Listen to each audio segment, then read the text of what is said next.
కారం రంగు రుచితో ఉంటుంది. ఆచి మిరపపొడి అదరగొట్టే కారం రంగు రుచి. ఇండియన్ స్క్రీన్ మీద మరో అపురూప దృశ్య కావ్యం తెరకెక్కబోతుంది.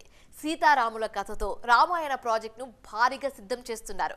గ్లోబల్ రేంజ్ లో రూపొందుతున్న ఈ సినిమా గురించి ఇంట్రెస్టింగ్ విషయాలు రివీల్ చేశారు మేకర్స్. ముఖ్యంగా ఈ సినిమా బడ్జెట్ గురించి నిర్మాతలు చెప్పిన విషయాలు నేషనల్ లెవెల్లో హాట్ టాపిక్ గా మారింది. ప్రెజెంట్ గ్లోబల్ రేంజ్ లో బజ్ క్రియేట్ చేస్తున్న ఇండియన్ సినిమా రామాయణ. రణ్బీర్ కపూర్ రాముడిగా, యష్ రావణుడిగా నటిస్తున్న ఈ సినిమాను 2 భాగాలుగా రిలీజ్ చేసేందుకు ప్లాన్ చేస్తున్నారు. రీసెంట్ గా టీజర్ రిలీజ్ చేసిన మేకర్స్ సినిమా మీద అంచనాలు పెంచేశారు.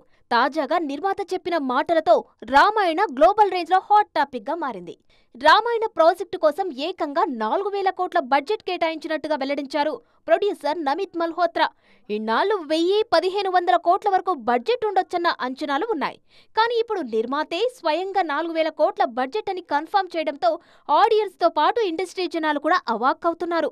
ఒక్కో సినిమా 2000 కోట్లతో రూపొందనుందన్న విషయం కొత్త అనుమానాలను తెరమీదకు తీసుకువస్తుంది. ఈ రేంజ్ బడ్జెట్ ఇండియన్ సినిమాకు వర్కౌట్ అవుతుందా అన్న డిస్కషన్ మొదలైంది. ఎంత భారీ స్థాయిలో రిలీజ్ చేసినా ఇండియన్ మూవీ ఈ స్థాయిలో రిటర్న్ సాధించే అవకాశం ఉంటుందా అన్నదే ఇప్పుడు $1 మిలియన్ క్వశ్చన్. ఇప్పటి వరకు ఇండియన్ స్క్రీన్ మీద వచ్చిన హైయెస్ట్ కలెక్షన్సే 2000 కోట్లకు కాస్త అటు ఇటుగా ఉన్నాయి. అలాంటిది 2000 కోట్లకు మించి బడ్జెట్ పెట్టడం అంటే మామూలు రిస్క్ కాదు.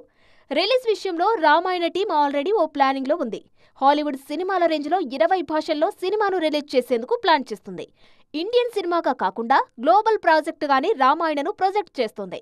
అందుకే ఆ రేంజ్ బడ్జెట్ రికవరీ అవుతుందన్న నమ్మకంతో ఉంది. మరి ఈ లెక్కలు ఎంతవరకు వర్కౌట్ అవుతాయో చూడాలి.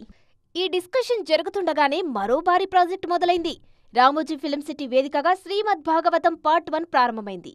ఈ సినిమాను కూడా భారీ స్థాయిలో ప్లాన్ చేస్తున్నారు మేకర్స్.